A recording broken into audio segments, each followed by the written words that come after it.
வணக்கம் நண்பர்களே, உறவுகளே. இன்றைக்கு நாங்க என்ன சமையல் காணொளி என்று பார்த்தோம்னா, இன்றைக்கு நாங்க காளான் கறி டிஃப்ரெண்டான முறையில செய்ய போறோம். அதுக்கு முதல்ல பேனை அடுப்புல வைக்கிறோம். இப்ப சூடாயிட்டு இனி நாங்க தேவையான அளவு எண்ணெயை ஊற்றுவோம். இப்ப எண்ணெய் சூடாயிட்டு ஒரு ஸ்பூன் சோம்பு சேர்ப்போம். பட்டை, கிராம்பு, பிரியாணியில ஏலக்காய் சேர்ப்போம். வெங்காயம் சேர்ப்போம். கருவேப்பிலையை சேர்ப்போம். நன்றாக வதக்கணும்.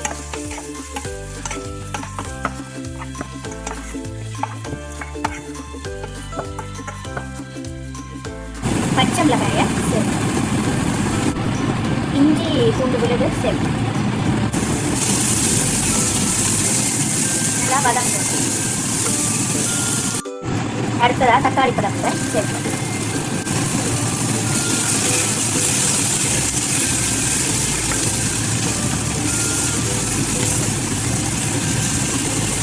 இப்போ நாங்கள் இது வதங்களுக்கு உப்பு சேர்ப்போம். இப்போ எல்லாம் வதங்கிட்டு இனி நாங்கள் இந்த வெட்டி வச்ச உருளைக்கிழங்க சேர்க்க போகிறோம். இப்போ நாங்கள் உருளைக்கிழங்க சேர்ப்போம். உருளைக்கிழங்கு நல்லா போடுறோம்.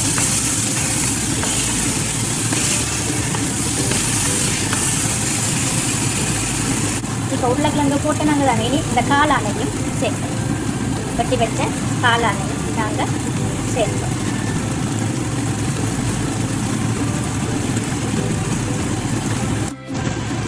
நன்றாக மிக்ஸ் பண்ணணும். இப்போ காளான் இருக்கிற தண்ணியிலேயே அப்படி இந்த உருளைக்கிழங்கு காளான்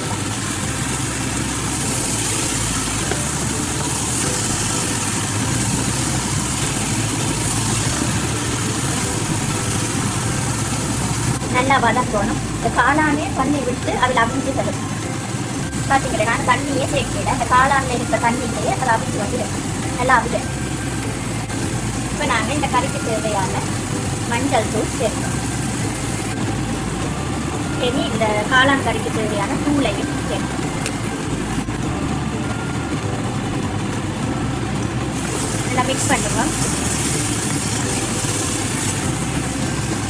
தூளில் பச்சை மணம் போடுறதுக்கு கொஞ்சமாக தண்ணி சேர்க்கணும். கொஞ்சமாக பெப்பர் சேர்க்கணும். மிக்ஸ் பண்ணுவோம். இப்போ உருளைக்கிழங்கு காளானெல்லாம் நல்லா அவியும். அப்போ நாங்கள் மூடி விடுவோம். நல்லா அவிஞ்சு வரது.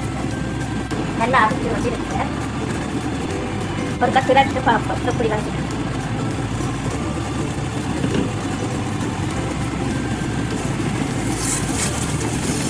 எண்ணெய் எல்லாம் பிரித்து நல்லா வந்துடும். நல்லா வந்து காளான் கறிக்கு தேவையான பாலை சேர்ப்போம். இப்போ நாங்கள் மிக்ஸ் பண்ணுவோம். இதை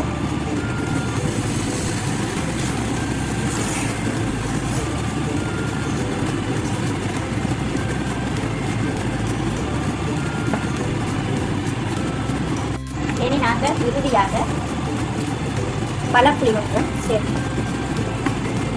இனி நாங்கள் மூடி விடுவோம். கறி கொஞ்சம் வத்தட்டு. ஃப்ரெண்ட்ஸ், அழகான காளான் கறி ரெடி ஆகிட்டு.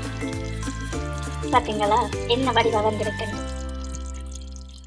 இதே மாதிரி நீங்களும் உங்களோட வீட்டில் செய்து பார்த்துட்டு எப்படி இருக்குன்னு எனக்கு கமெண்ட் பண்ணுங்க.